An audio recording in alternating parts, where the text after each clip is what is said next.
REET mains की तैयारी कर रहे हो लेकिन इंग्लिश से डर लगता है कि कहीं इंग्लिश में अच्छे मार्क्स आए नहीं आए या फिर हमारा क्वेश्चन गलत तो नहीं हो जाएगा। दोस्तों मैं गारंटी लेती हूँ आपकी 18 में से 18 नंबर आने की। कैसे? देखिए इंग्लिश सब्जेक्ट से लेवल 1 में 5 प्रश्न आने वाले, यानी कि इंग्लिश सब्जेक्ट जो है स्कूल विषय यानी विद्यालय विषय, उसमें से 5 प्रश्न आएंगे जो होंगे 10 नंबर के।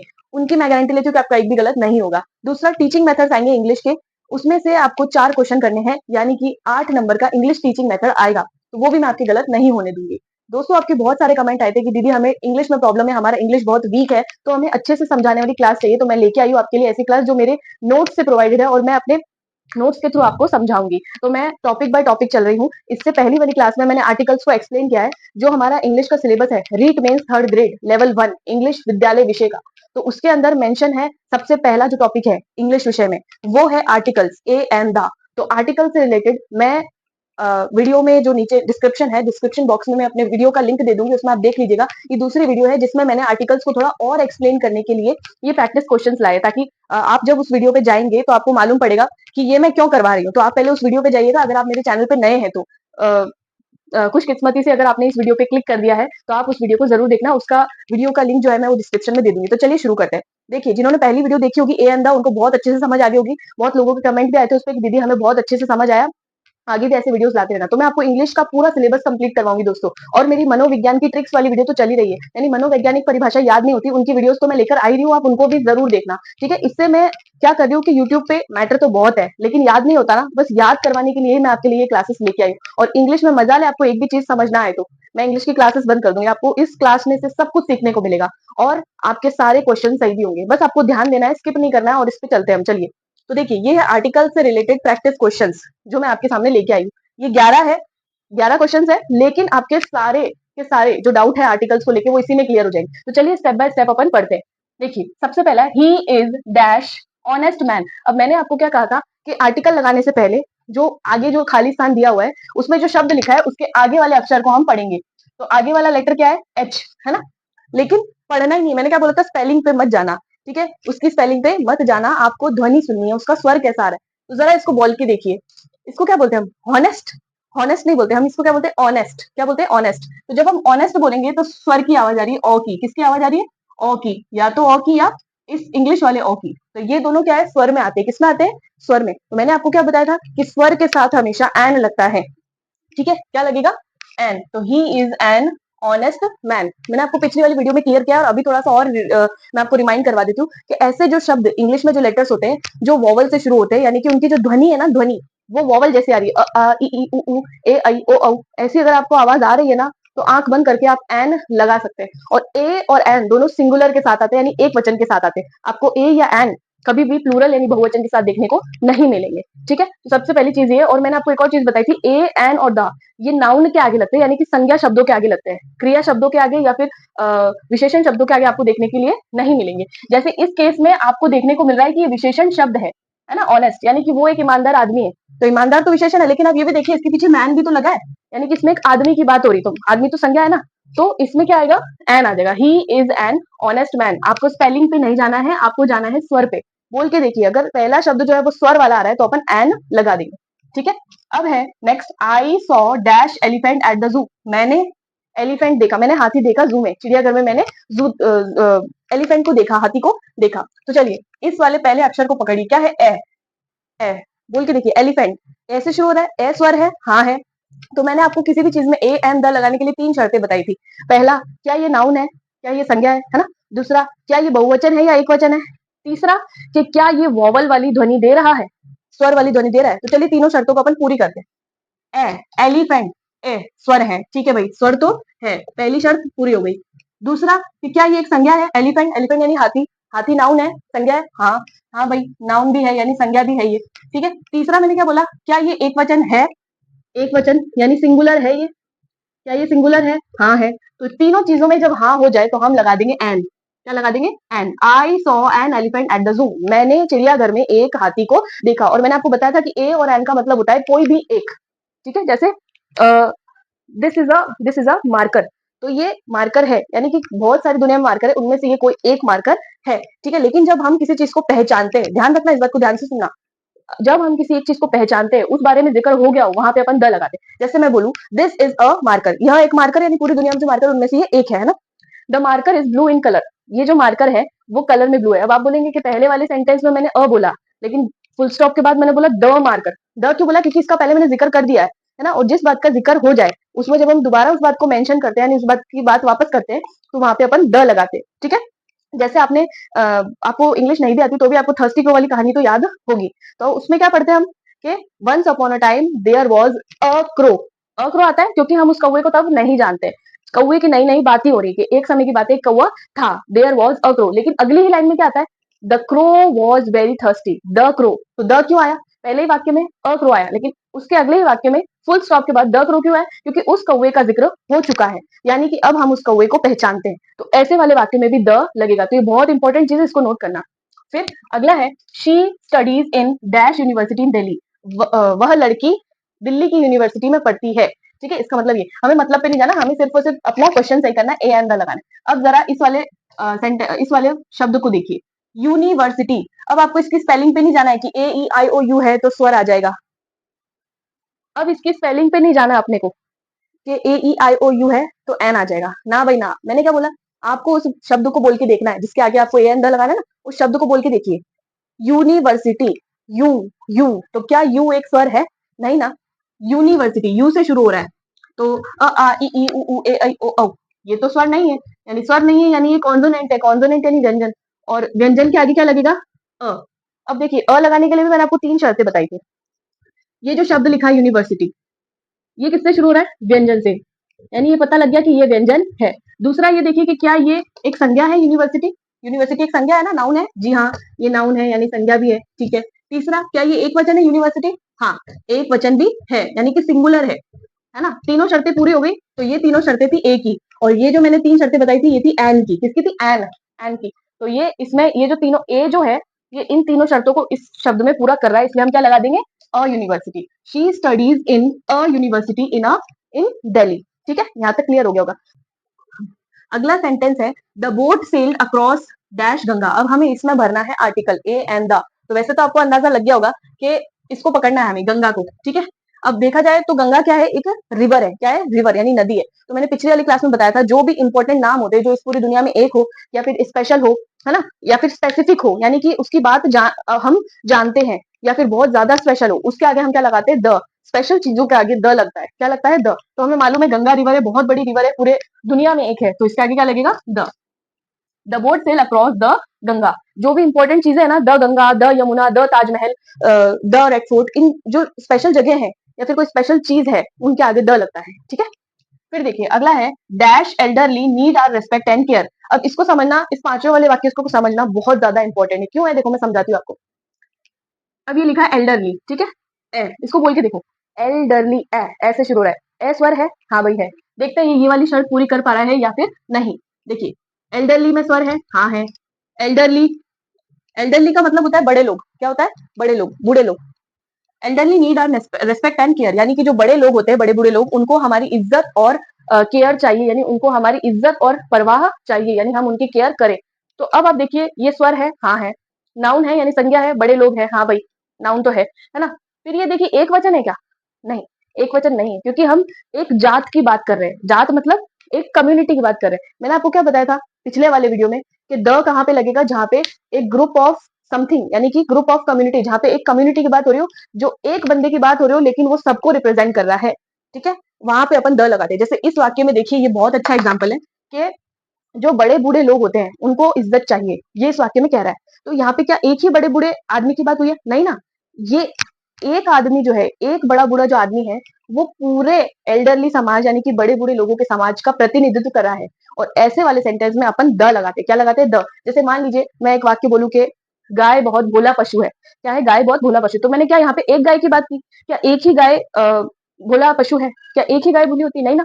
गाय से यहाँ मतलब है कि गाय की जितनी भी प्रजातियां है, गाय की जो पूरी एक जात है, पूरी एक जाति है ना, वो उसको रिप्रेजेंट करी, तो वहां पे अपन द लगाते हैं। तो अपन वाक्य ऐसे नहीं बनाएंगे a cow is an innocent animal, ऐसे नहीं बनाएंगे। अपन बनाएंगे the cow, the cows are innocent animal. ठीक है, या फिर the cow is an innocent animal. इस तरीके से अपन वाक्य बनाएंगे। तो आपको आई होप क्लियर हो गया होगा कि यहाँ पे अपन को स्वर पे नहीं जाना है, यहाँ पे अपन द लगाएंगे। क्यों लगाएंगे वो मैं आपको समझा चुकी हूँ। जब कोई एक चीज या एक आदमी या फिर कोई भी एक वस्तु पूरे के पूरे उस समाज को रिप्रेजेंट कर रही हो, या फिर एक जाति का बोध करवा रही हो, वहां अपन द लगाएंगे। क्या लगाएंगे? द। ठीक है। Dash sun rises in the east, सूरज पूर्व दिशा से उगता है। अब आप इसके लिए देखिए, मैंने आपको क्या बताया था? सन। सन यानी सूरज, सूरज पूरे ब्रह्मांड में एक है, तो ब्रह्मांड में एक है यानी स्पेशल है, और स्पेशल है यानी कि उसके आगे क्या लगेगा? द। इस पूरी दुनिया में जो एक पर्टिकुलर चीज है जो अपने आप में एक है, उसके आगे द लगता है। तो सन बहुत स्पेशल है, पूरी दुनिया में एक है, इसलिए क्या आएगा? The sun rises in the east. अब यहाँ पे देखिए द ईस्ट लिखा है, तो जो डायरेक्शन होती है ना, उत्तर पूर्व पश्चिम दक्षिण, यानी कि north east west south, directions के आगे हमेशा द लगता है। क्या लगता है? द।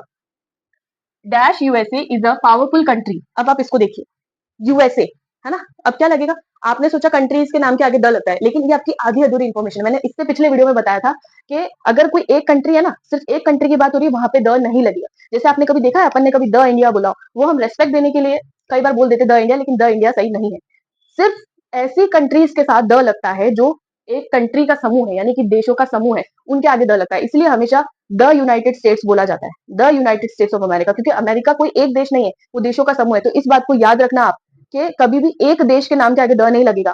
ठीक है, देशों के नाम के आगे द लगता ही नहीं है, एक देश के आगे, है ना? लेकिन अगर वही कोई एक ऐसा देश है तो देशों का समूह है, वहां पे क्या लगता है? द लगेगा। तो इसलिए हमेशा यूएसए यानी कि यूनाइटेड स्टेट्स ऑफ अमेरिका के आगे द लगता है, क्योंकि ये देशों का समूह यानी कि अ ग्रुप ऑफ कंट्रीज है। तो the USA is a powerful country. लेकिन अगर यही इंडिया होता मान लो, तो द इंडिया नहीं लगता, ओनली इंडिया लगता, वहां जीरो आर्टिकल होता है, यानी कि कोई आर्टिकल नहीं होता। अब है next, he is dash unique person in the team, वह सबसे अनोखा इंसान है पूरी टीम में, ये इसका मतलब है। ठीक है, अब हमें पकड़ना है इस वाले शब्द को, क्योंकि डैश तो इसके आगे है ना। तो यूनिक, यूनिक का मतलब सबसे अलग, है ना? जो सबसे अलग। अब जरा इसको बोल के देखिए, यूनिक, यूनिक, है ना? यूनिक, तो ये किससे शुरू हो रहा है? व्यंजन से, तो अपन इसको पकड़ लेते, चलो इनकी शर्तें पूरी करते हैं। देखिए, क्या ये व्यंजन है? य, हाँ वही व्यंजन है। यूनिक, यूनिक एक संज्ञा है, क्योंकि यूनिक पर्सन की बात हो रही है ना। यूनिक जो है वो एक विशेषण है, यहाँ पे एडजेक्टिव है, लेकिन ये पर्सन के साथ लगा हुआ है, यानी कि वह एक अनोखा इंसान है। तो अनोखा इंसान भी तो एक संज्ञा ही हो गई ना, बात तो इंसान की हो रही है, तो ये एक नाउन है, हाँ भाई नाउन है। प्लस क्या ये एक वचन है? यूनिक पर्सन, अकेले की बात हो रही है, किसकी बात हो रही है? अकेले की, यानी एक वचन है। हाँ भाई, तीनों की शर्तें पूरी होगी यहाँ, यानी यानी यहाँ क्या आएगा? A. He is a unique person in the team. इसलिए दोस्तों मैंने आपको बार बार बोला है कि आप स्पेलिंग पे मत जाना, ए अंदर लगाने के लिए आप सबसे पहले उस चीज को बोल के देखना। अगर वो स्वर से चालू हो रहा है, यानी वोवल से चालू हो रहा है ना, तो आपको उसके आगे एन लगाना है। लेकिन अगर वो व्यंजन से चालू हो रहा है, यानी कॉन्सोनेंट है, यानी क ख ग घ में से है, तो आपको उसके आगे ए लगाना है। और वो शर्तें मैंने आपको यहाँ बता दी है, इन तीनों शर्तों को चेक करना, फिर ही आप ए अंदर लगाना। ठीक है, अब नेक्स्ट पे चलते हैं। He bought dash MBA book, उसने एमबीए बुक खरीदी, है ना? ये है इसका मतलब। तो अब देखिए, ये क्या लिखा है? एमबीए। अब अगर आप सिर्फ एम की स्पेलिंग देख के इसके आगे ए टेक दोगे तो वो गलत है, ए नहीं आएगा। क्यों नहीं आएगा? आप जरा एमबीए को बोल के देखो, एमबीए, मैं लिख के बताती हूँ, एमबीए। अब देखो मामला गड़बड़ हो गया ना, ये ए से शुरू हो रहा है, तो बोल के देखना है दोस्तों, कभी भी आपको स्पेलिंग पे नहीं जाना है। इसलिए तो आप कई बार सुनते होगे, ही is an MBBS, he is a MBBS नहीं सुनोगे कभी भी, ही इज एन एमबीबीएस होता है। ठीक है, क्या होता है? He is an MBBS. तो यहाँ पे भी क्या लगेगा? An. He bought an MBA book. क्यों लगा? क्योंकि एम, एमबीए, एमबीए को लिख के देखो, ए से शुरू हो रहा है, ए स्वर है ना, ए व्यंजन है ना, सॉरी ए वोवल है ना, तो बस उसी चीज को ध्यान रख के अपने को इसको सॉल्व करना है। तो यहाँ पे क्या आ जाएगा? An MBA. She spoke to dash principal of the school. अब देखिए, इसमें अपन क्या लगाएंगे? अब आप प्रिंसिपल को पकड़िए। ठीक है, प्रिंसिपल। अब प्रिंसिपल को देखो, पी प्रिंसिपल, है ना? प्रिंसिपल यानी कि व्यंजन में से आ रहा है प, प व्यंजन को पकड़ेंगे। क्या ये एक व्यंजन है? हाँ भाई है। क्या ये एक नाउन है, संज्ञा है? प्रिंसिपल, प्रिंसिपल यानी प्रधानाचार्य, प्रधानाचार्य संज्ञा होता है, हाँ भाई है। प्रिंसिपल एक वचन है, हाँ भाई है। लेकिन आप यहाँ समझिए, she spoke to a principal of the school, a नहीं आएगा। मैम ये तो आपने गड़बड़ी कर दी, अभी तक आपने जो समझाया वो तो यहाँ पे फिट ही नहीं बैठ रहा, ये रूल यहाँ पे कैसे गलत हो गया? अब ये समझाओ मैम, हमारे तो कुछ समझ में नहीं आया, क्योंकि ये तो व्यंजन भी है, नाउन भी है, एक वचन भी है, तो यहाँ पे एक क्यों नहीं आएगा? ये समझाओ। देखो मैं समझाती हूँ, डरो मत, ध्यान से सुनना, इस चीज को बहुत काम किए। जैसे देखो, she spoke to dash principal of the school, यानी कि उसने स्कूल के प्रिंसिपल से बात की। ठीक है, उसने स्कूल के प्रिंसिपल से बात की। अब आप यहाँ पे देखिए कि उसने अगर स्कूल के प्रिंसिपल से बात की, तो क्या वो प्रिंसिपल को जानती नहीं है? जानती है ना, यानी इस वाक्य में जिसकी बात हो रही है, तो वो उस आदमी को जानती है, प्रिंसिपल को जानती है, उसको पहचानती है, इसलिए तो यहाँ पे आ रहा है।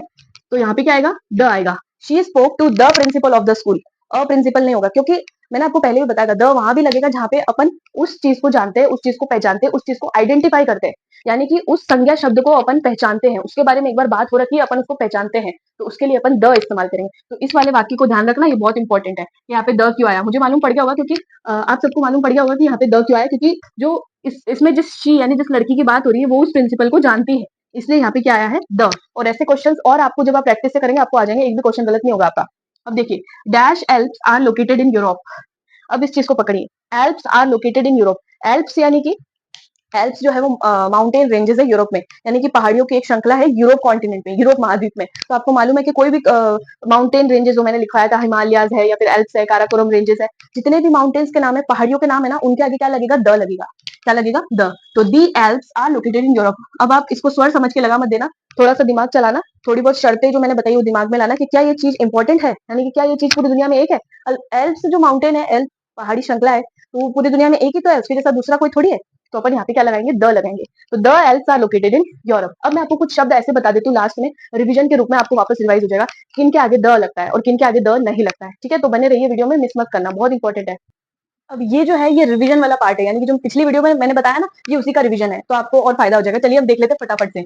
द कहाँ लगेगा, ये वो वाला स्लाइड है। ठीक है, द कहाँ लगेगा, तो देखिए द लगेगा रिवर्स के नेम के आगे, यानी नदियों के नाम। नदियां पूरी दुनिया में एक है, the Yamuna, the Ganga, the Brahmaputra, ऐसे होगा। ठीक है, तो रिवर्स के नाम के आगे हमेशा द लगेगा। कॉन्टिनेंट्स, कॉन्टिनेंट्स यानी कि महाद्वीप, विश्व के जितने भी महाद्वीप है, सातों महाद्वीपों के नामों के आगे द लगेगा। The Asia, the Europe, the north America, the south America, the Africa, इस तरीके से। ठीक है, तो कॉन्टिनेंट्स के नाम के आगे क्या लगेगा, द। फिर एक ग्रुप ऑफ कंट्रीज। अब इस चीज को ध्यान रखना कि एक कंट्री के नाम के आगे, यानी एक देश के नाम के आगे कभी भी द नहीं लगेगा, लेकिन अगर वही देश देशों का समूह है, यानी ग्रुप ऑफ कंट्रीज है, कंट्रीज का समूह है, तो उसके आगे हमेशा द लगेगा। जैसे अपन ने देखा द यूएसए, क्योंकि यूएसए एक कंट्री नहीं है, बल्कि वो कंट्रियों का समूह है, देश का एक समूह है, इसलिए the United States of America अपन बोलते हैं, लेकिन द इंडिया नहीं होता। ठीक है, तो ग्रुप ऑफ कंट्रीज के आगे द लगेगा। फिर है रिलीजियस बुक्स, यानी कि धार्मिक ग्रंथ, जैसे the Bible, the Bhagavad Gita, the Guru Granth Sahib, the Quran, इस तरीके से बोलते हैं। ठीक है, तो जितने भी धार्मिक ग्रंथ है उनके आगे द लगेगा, इस बात को ध्यान रखना। फिर है न्यूज़पेपर्स, है ना, न्यूज़पेपर्स के नाम के आगे द लगता है, जैसे the times of India, the Hindustan times, the नव भारत, द दैनिक भास्कर। ठीक है, इस तरीके से होता है। फिर है मैगजीन, जितनी भी बड़ी बड़ी मैगजीन्स है उनके नाम के आगे क्या लगता है, द लगता है। फिर है क्लास ऑफ समथिंग, ये मैंने आपको पहले भी बताया था। क्लास ऑफ समथिंग का मतलब है कि एक चीज है, वो पूरे के पूरे उस समाज को या उस उन चीजों को रिप्रेजेंट कर रही है, यानी उनका प्रतिनिधित्व कर रही होती है ना, तो वहां पे अपन द लगाते हैं। जैसे कि ये पेन है, इस मार्कर का एग्जाम्पल लीजिए। अगर मैं इस मार्कर के थ्रू या इस मार्कर के जरिए जितने भी मार्कर जात है या फिर मार्करों की जो जातियां हैं उनको रिप्रेजेंट करना चाहूँ, तो मैं बोलूँ the marker is very the marker is of very good quality, है ना, ऐसे बोल सकते हैं। यानी कि ये इस मार्कर की मैं बात नहीं कर रही, जैसे कि ये जो मार्कर है वो कैमलिन का है ना, तो मैं ऐसे बोल सकती हूँ the Camlin markers are very good in quality, है ना, the Camlin markers are very good in quality. मैंने द क्यों लगाया, क्योंकि मैंने इस एक मार्कर के थ्रू या इस एक मार्कर के जरिए पूरी की पूरी जो मार्कर की ग्रुप है ना उसको रिप्रेजेंट किया, तो वहां द लगेगा। ठीक है, इस चीज को याद रखना, बहुत इंपॉर्टेंट है, इसलिए क्लास ऑफ समथिंग को मैंने ऐसे एक्सप्लेन किया है। अब देखिए सुपरलेटिव डिग्री, सुपरलेटिव डिग्री क्या होती है, जैसे कि होता है अच्छा, बेहतर, बहुत अच्छा, ये होता है ना इंग्लिश में कि गुड, बेटर, बेस्ट, इस तरीके से होता है ना, she is good, she is better, she is best, है ना, तो ऐसे बोलते हैं ना, I am the best, you are the best, तो द क्यों लगाते हो उसके आगे। सुपरलेटिव का मतलब होता है, सुपरलेटिव की जो सबसे बेटर डिग्री होती है ना, सबसे ऊपर वाली डिग्री, यानी कि जो सबसे बेहतर होता है, सर्वश्रेष्ठ, उसके आगे द लगता है, तो इसलिए तो बोलते हैं आई एम द बेस्ट। तो सुपरलेटिव डिग्रीज के आगे भी क्या लगता है, द। अपन नहीं बोलते इंडिया इज द बेस्ट, यानी कि इंडिया जो है वो बेहतर नहीं है, बल्कि सबसे ज्यादा बेस्ट है, सबसे अच्छी इंडिया, तो इंडिया इज द बेस्ट। फिर है कंट्रीज विद प्लूरल नेम्स। एक तो यहाँ याद रखना है कि ऐसी कंट्री, ऐसे देश जो देशों का समूह है, उनके आगे द लगेगा। प्लस ऐसी कई कंट्रीज है जिन्हों के नाम में ही बहुवचन है, यानी कि उनका जो नाम है ना वो अपने आप में बहुवचन है, जैसे नीदरलैंड्स। नीदरलैंड्स जब भी आप पढ़ोगे क्या होता है, नीदरलैंड्स स लगा है उसके पीछे, यानी कि वो अपने आप में प्लूरल नाम है, यानी कि बहुवचन वाला नाम है, उनके आगे भी द लगेगा, तो इसलिए अपन द नीदरलैंड्स बोलते हैं। ठीक है, फिर है सी, सी यानी कि समुद्र, जितने भी सागर है, the Mediterranean sea, the red sea, the dead sea, इस तरीके से, है ना, जो भी महासागरों के नाम होते हैं या फिर सागरों के नाम आते हैं उनके आगे हमेशा द लगेगा। अब अगला है ओशन, सी यानी सागर, ओशन यानी महासागर, तो जैसे प्रशांत महासागर है, द पैसिफिक ओशन लगता है, अटलांटिक ओशन है, द अटलांटिक ओशन लगता है ना, उसी तरीके से ये जो है महासागरों के नाम के आगे भी क्या लगता है, द लगता है। फिर है ऑर्गेनाइजेशंस, है ना, ऑर्गेनाइजेशंस यानी कि विश्व स्तर पे जो संगठन है या जितने भी संगठन है जो प्रख्यात है यानी फेमस है, उनके आगे द लगता है, जैसे कि द यूएनओ लगता है, the United Nations Organisation, the UNESCO, और जैसे द यूनिसेफ, इस तरीके से होता है ना, द डब्ल्यूएचओ, जितने भी ऑर्गेनाइजेशन है ना उनके आगे द लगता है। ठीक है, फिर है रेस्टोरेंट्स, जितने भी प्रख्यात रेस्टोरेंट है उनके नामों के आगे क्या लगता है, द, यानी जिनको हम जानते हैं वहां पे क्या लगेगा, द। कई ऐसे होटल्स भी है, जैसे the Krishna hotel, the Kunal hotel, इस तरीके से, है ना, ये बहुत फेमस होटल्स होती है, उनके नाम के आगे द लगता है। फिर है माउंटेन, जैसे आपने लास्ट वाले यहाँ पे एग्जांपल में देखा होगा, the Alps are located in Europe, है ना, ऐसे वाक्य था। तो उसमें क्या था कि द एल्प्स, अपन ने द क्यों लगाया, क्योंकि एल्प्स एक माउंटेन रेंज है, यानी कि पर्वतों की एक श्रृंखला है। तो पहाड़ियां जितनी भी होती है ना, माउंटेन्स, उनके आगे हमेशा द लगता है, जैसे द हिमालयाज अपन बोलते हैं, ठीक है। फिर है और द माउंट एवरेस्ट अपन बोलते हैं ना, इस तरीके से। फिर है कम्युनिटी। कम्युनिटी का मतलब होता है एक समुदाय। समुदाय में ले लो आप हिंदू मुस्लिम, है ना। तो कभी भी इंग्लिश में पढ़ना, आप हिंदूज नहीं होता, द हिंदूज होता है, क्योंकि जो हिंदू है ना, हिंदू समुदाय की वो बात कर रहे हैं। जब एक समुदाय को वो रिप्रेजेंट कर रहा है, यानी कि प्रतिनिधित्व कर रहा है, उसके आगे द लगता है। जैसे द मुस्लिम्स होता है, द सिक्स होता है, द जैन्स होता है, द बुद्धिस्ट होता है, द बुद्धिस्ट होता है ना। उसी तरीके से द क्रिश्चियंस, इस तरीके से जो एक कम्युनिटी यानी एक समुदाय को रिप्रेजेंट कर रहा है, उसके आगे द आता है। फिर है रेस। रेस यानी वही धर्म वगैरह, है ना। तो इनके आगे हमेशा द लगता है। अब ये चीज आपको यहाँ क्लियर होगी, तो आपको कहीं जाने की जरूरत नहीं, आपका यही क्लियर हो गया। अब दूसरा मैटर ये कि द कहाँ नहीं लगेगा। द कहाँ नहीं लगेगा। देखो, नेम्स ऑफ सब्जेक्ट, सब्जेक्ट का मतलब विषयों के नाम के आगे कभी भी द नहीं लगता। जैसे कभी देखा है आपने, I love the Hindi, I love the English, नहीं। सब्जेक्ट्स के नाम के आगे कभी भी द मत लगा देना, क्योंकि सब्जेक्ट्स के आगे द कभी लगता ही नहीं है, ठीक है। इंग्लिश के कुछ नियम है ऐसे ग्रामर के, तो आप याद रखना, Hindi, English, math, science, SST, इनके आगे द नहीं लगेगा, ठीक है, नहीं लगेगा। फिर है नेम्स ऑफ पर्सन, यानी कि इंसानों के नाम के आगे द नहीं लगता। जैसे मैं अपनी बात करूं तो ऐसे थोड़ी बोलते the Priyanka is very cute, the Priyanka is very good, नहीं, क्योंकि अपन आम आदमी है। अपन लगा देते हैं सचिन तेंदुलकर के लिए, एमएस धोनी के लिए, मोदी जी के लिए द, क्योंकि वो स्पेशल पर्सनैलिटी है अपने आप में, है ना। लेकिन हाँ, अपने जो कॉमन नेम होते हैं ना, पर्सनल पर्सन के नेम, यानी कि इंसानों के नाम, उनके आगे कभी भी द नहीं लगेगा। प्लस स्कूल के नामों के आगे भी द नहीं लगता। आपकी स्कूल भले ही कितनी स्पेशल हो, लेकिन द उसके आगे नहीं लगेगा। कॉलेजेस के नाम के आगे भी कभी द नहीं लगता, ठीक है। और यूनिवर्सिटी के नेम्स के आगे द लग सकता है, लेकिन वो भी स्पेशल केस में, जैसे द ऑक्सफोर्ड यूनिवर्सिटी, कितनी बड़ी यूनिवर्सिटी हो, उसके आगे द लगेगा, है ना। नेम्स ऑफ सिटीज, जो शहरों के नाम के आते जो शहरों के नाम होते हैं, उनके आगे कभी द नहीं लगता। जैसे द मुंबई, द इंडिया, इस तरीके से नहीं होगा, है ना। Sorry, the Mumbai, the Bangalore, ऐसे नहीं होता। फिर वन कंट्री, कोई एक देश हो ना, उसके आगे कभी भी द नहीं लगेगा। द कब लगेगा, या तो वो देशों का एक समूह हो, या तो फिर वो कंट्री के नेम में ही प्लूरल छुपा हो, यानी कि बहुवचन छुपा हो। कंट्री अपने आप में ही बहुवचन है, तो वहां पे द लगेगा। फिर है जीरो आर्टिकल, यानी ऐसे भी कुछ शब्द होते हैं जिनके आगे कोई आर्टिकल आता ही नहीं है। एग्जाम में 4 ऑप्शन ऐसे ही आएंगे, कोई वाक्य दे देंगे आपको, कोई सेंटेंस दे देंगे, उसमें अपने को टिक लगाना है कि कौन सा आर्टिकल आएगा। पहला ऑप्शन होगा ए, दूसरा होगा एन, तीसरा होगा द, और चौथा होगा जीरो आर्टिकल। जीरो आर्टिकल भी होते हैं, कई ऐसे वाक्य होते हैं जिनमें कोई आर्टिकल लगता ही नहीं है, तो बस वही है, आप ध्यान रखना। एब्स्ट्रैक्ट आइडियाज, यानी कि जो अमूर्त विचार होते हैं, अमूर्त चीजें होती है ना, उनके आगे कभी भी ए एंड द कुछ भी नहीं लगेगा, कुछ लगेगा ही नहीं, जीरो आर्टिकल आता है। जैसे हैप्पीनेस, लव, है ना, ये सब चीजें अपन देख नहीं सकते ना, खुशी अपन देख नहीं सकते, प्यार अपन देख नहीं सकते, ईमानदारी अपन देख नहीं सकते, तो इनके आगे कभी भी ए एंड द कुछ भी नहीं लगेगा, ठीक है, जीरो आर्टिकल आएगा। फिर है मील्स, मील्स है ना, इंपॉर्टेंट है, ये आ भी सकता है। ब्रेकफास्ट, डिनर, लंच, ये जो चीजें है ना, इनके आगे ए एंड द कुछ भी नहीं लगेगा। ब्रेकफास्ट, डिनर, लंच, इन्हीं को मील बोलते हैं, भोजन, है ना, इनके आगे कभी भी द नहीं लगेगा। फिर प्लूरल नाउंस, प्लूरल नाउंस का मतलब है ऐसी संज्ञाएं जो बहुवचन है ना। जैसे कि मैं अगर एक चीज की बात करूं, कैट्स आर क्यूट, उसके आगे कुछ लगा, ए एंड द नहीं लगाना। तो जब हम ऐसे संज्ञाओं की बात करें जो बहुवचन में है, लेकिन वो नॉर्मली बात करें, जनरल वे में बात करें, उनके आगे द, ए एंड द कुछ भी नहीं लगेगा, ठीक है। जैसे एक एग्जांपल है, कैट्स आर क्यूट, यानी कि बिल्लियां जो होती है वो क्या होती है, क्यूट होती है, यानी अच्छी होती है। तो यहाँ पे अपन ने किसकी बात की, कैट्स की बात की, जनरल वे में। तो जनरल वे में जब किसी चीज की बात हो रही हो प्लूरल नाउंस में, तो वहां पे कुछ भी आर्टिकल नहीं आएगा। तो दोस्तों, मुझे होप है कि आपको ये चीज बहुत अच्छे से समझ आई होगी। अब जैसे एक टीचर क्लास में होमवर्क देता है, वैसे मैं भी आपको होमवर्क दे रही हूँ, और होमवर्क नहीं किया होगा ना तो पनिशमेंट मिलेगी, ठीक है। तो आपको ये करना है, ये प्रैक्टिस क्वेश्चन सॉल्व करो जो मैं आपको देने वाली हूँ, और उसको कमेंट में भी आप बताना कि वन बाय वन इनके आंसर क्या होंगे, और मैं अगली वीडियो में आपको क्लियर कर दूंगी कि आपका जवाब सही है या नहीं, और उसको एक्सप्लेन भी करूंगी, ठीक है। ऐसी ही आपकी प्रैक्टिस होगी। तो चलिए चलते हैं।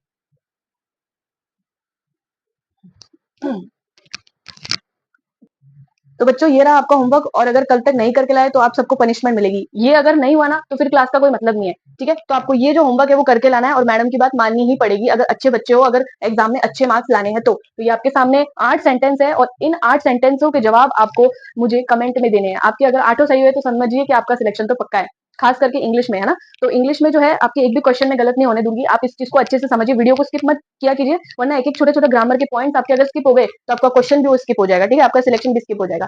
इस चीज को आप ध्यान से समझिएगा। क्यों? क्योंकि आप ऐसे सोचे कि भाई इंग्लिश से ही हमारा फ्यूचर थोड़ी डिसाइड होगा। अरे भाई, सिलेक्शन के लिए ना सही तो इंग्लिश सीखने के लिए ये समझ लीजिए, आर्टिकल्स बहुत इंपॉर्टेंट होते हैं सीखने के लिए, और कोई नई चीज सीखने को मिले ना तो सीख लेनी चाहिए। तो दोस्तों, मनोविज्ञान की ट्रिक्स वाली वीडियो में लाई रही हूँ परिभाषाओं की, और इंग्लिश की क्लासेस भी स्टार्ट हो चुकी है। आप मेरे चैनल को सब्सक्राइब कर लेना, देखते रहिएगा, और कोई भी ऐसा आपको डाउट लगता है तो आप मुझे कमेंट कर सकते हैं बेझिझक, आराम से मैं आपको सभी के जवाब देती हूँ और देती रहूंगी। Thanks for watching.